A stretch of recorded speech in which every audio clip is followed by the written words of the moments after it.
safety first. Gloves do actually help. Gloves also don't help.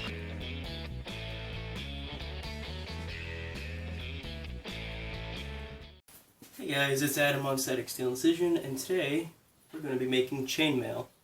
So this chainmail here, basically all that it is it's a bunch of copper wire loops that are connected together in a very specific pattern to be able to make a mesh that is movable and malleable, and you know, it's made of metal, so it's strong.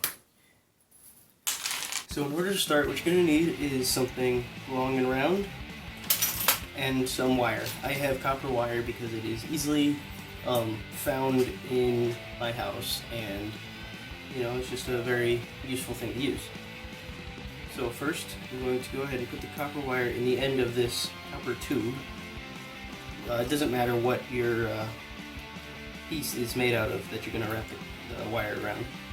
So that's all you're going to do, is wrap the wire around it. So once you get your wire locked in place, you just take it and you can start wrapping it around your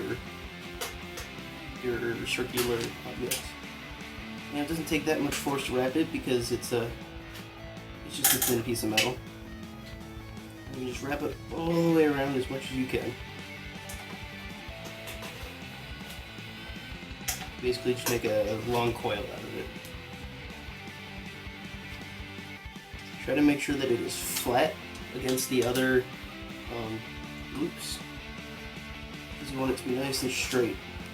Alright, so once you get your wire wrapped on there, what you're going to do is you're going to take care of whatever these things are. They cut things. And you're going to snip off the end that's connecting it to your pole, and just slide your coil right off. Leaves you with a little coil like this. And then you can snip off any parts that don't really look right. So, you know, you messed up a little bit when you were wrapping on the ends, so just cut them right off. And basically what you're going to do is you're just going to go down the whole loop, and you're just going to cut the whole way. Try to make sure that you only cut one at a time, because sometimes it's kind of hard to cut multiple loops off.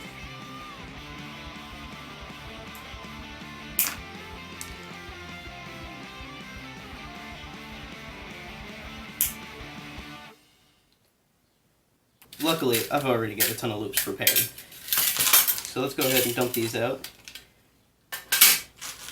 And this is basically what you'll have when you're done. It's just a pile of large loops made of your wire. And what you're going to do is you're going to need needle nose pliers, preferably 2 of them. Needle nose pliers work the best, but regular pliers do still work.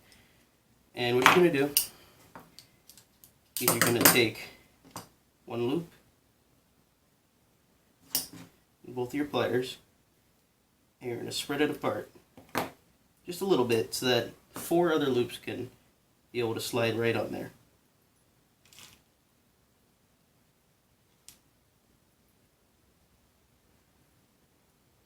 Then you're going to go ahead and close it up.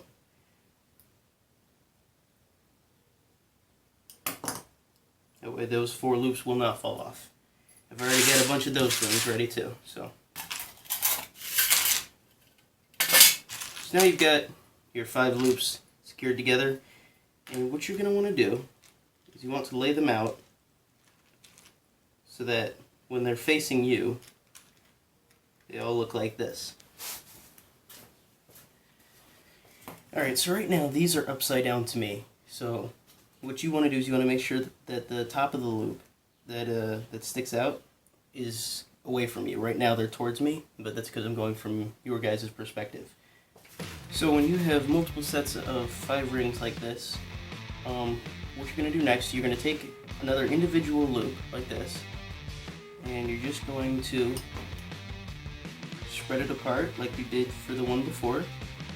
You want to spread this one a good amount apart because you're going to put a lot through it. And it's very important that you start from one side or the other. And what you're going to do is you're going to see the hole between these two rings where it comes with, where these two cross over together, and you're gonna put the loop in there. And you're gonna make sure that those ones are on there nice and secure. And then you're gonna carefully take the same hole in the other two, and you're gonna follow it through from the bottom to there. That way, all 4 loops are nicely lined up in the middle of this one, just like they were for the other ring before. You're going to take your pliers, you're just going to squish the loop back together.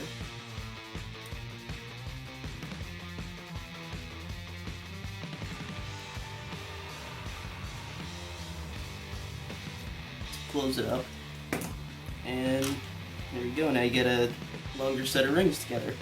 And the way to know that you did it right is you'll have a nice pattern like this when you pull it apart. You'll have 2, 1, 2, 1, 2, 1, 2, 1, 2, 1, 2, 1, 2. And it's just a good way to make sure that you did it right. And after you've got a lot of these together, and you take one ring and go between these ones and these ones and these ones and these ones, you want to put one ring for every set of 2 you see. So after you do that, eventually you can have a big piece like this, but it takes a very long time. This is a very long process. This piece right here and the little tail here with it, this took me hours to complete. This is long stuff. It takes forever. It's annoying. But in the end, it's pretty strong. I mean, other than points like this, points will just go straight through. But a blade, I mean, this will stop a blade, no problem. I mean, my knife won't get through there like this. It has to stab. And even then, if you're going to stab something, it'll only go through this far unless the rings break. And that's a problem with using copper over steel. While copper is easier to move, it's easier to work with. It also means that it's easier for things to cut through. And this one's got a hole in it, but I mean, it could just press right through that, and the copper would just bend so easy with enough force. Alright guys, so that's all for this episode, and I would love to see your guys' chainmail that you guys make, if you guys make any, and I will catch you next time.